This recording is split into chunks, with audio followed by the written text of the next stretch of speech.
Hey guys, this is day 2 for my bread starter. So I just made it yesterday. It's been sitting for about 24 hours and I'm going to show you what it looks like today and how I'm going to feed it.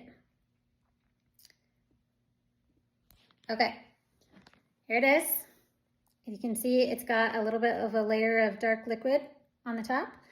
So the first thing I'm going to do is pour off all of that dark liquid. So dump out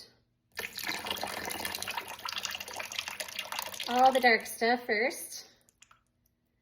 And then from what's left, I'm going to take out about half of it. So I'm not going to measure exactly. I'm just going to dump out about half of it. We only need, splashing all over, we only need about half. And you can even leave as little as a tablespoon if you want. These don't have to be exact measurements by any standard. Okay, so I've got a little bit left.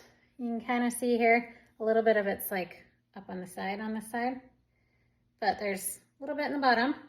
And I'm gonna go ahead and add, I started with a 1/2 cup water and a 1/2 cup of flour.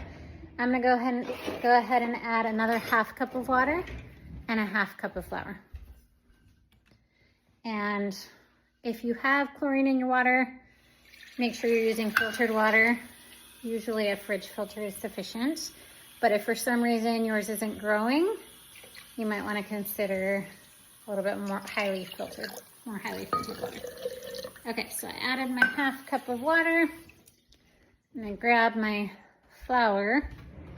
I'm using my freshly ground whole wheat flour, and I actually store it in the freezer to keep it fresh.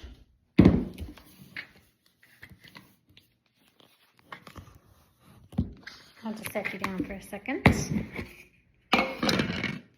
Okay. Again, this doesn't have to be exact. I'm just gonna do about 1/2 cup. I'm gonna go ahead and dump it in here.